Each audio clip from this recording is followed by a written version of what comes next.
Daspalla driver महासंघ जिंदाबाद जिंदाबाद नयगढ़ ड्राइवर महासंघ जिंदाबाद जिंदाबाद आज आम एक खुशी दिन जोटा कि ओडिशा सरकार आम कथा को मानी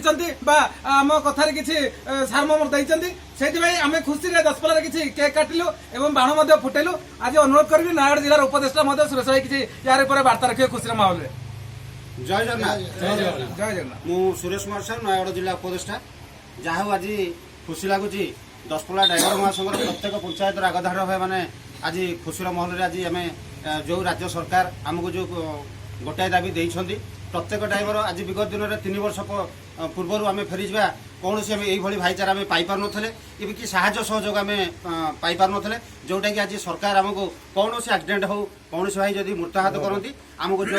दाबीपत्रटी देती आम नवीन सरकार को धन्यवाद दौचु एवं प्रत्येक दसपल्ला ड्राइवर महासंघ समस्त भाई मानक जन दि जाऊँगी जे एमती भाईचारा संपर्क बजाय रखा आम संगठन को आम मजबूत करवा एवं सदाबले सुसंपर्क वार्ता रखा एवं दसपल्ला ड्राइवर महासंघ जमी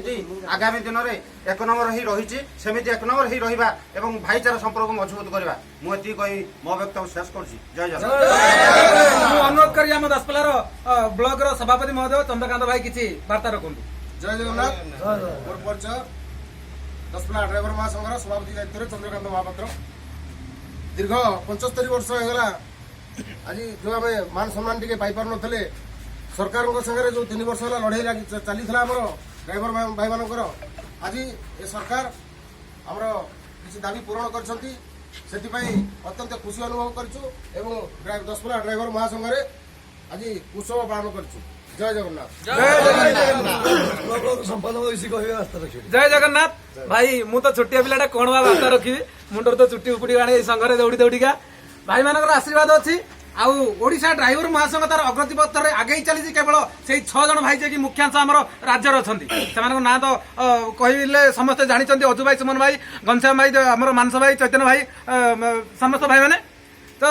तांकर आनुकूल्य आम नयगढ़ जिला दसपल्ला ब्लॉक भाई मैंने सदा सर्वदा अनुप्राणित होइचु एवं आगक अनुप्राणित हबु। ओडिशा ड्राइवर महासंघ जो दाबी रखी सरकार पाखे सरकार ताकू मानी से आम बहुत कृतज्ञ सरकार बुझी जे ये ड्राइवर भाई मैंने सरकार पाखे जो अली करते सरकार आज भावी पुत्र भली भावी किछिटा देइचंती जो आम संपूर्ण संतुष्ट ना संतुष्ट अच्छु। आगामी दिन में आमर प्रत्येक हक को आम पुणी हक माने नमस्कार कर मागुचु जदि सरकार न दियंती निश्चित भाव सरकार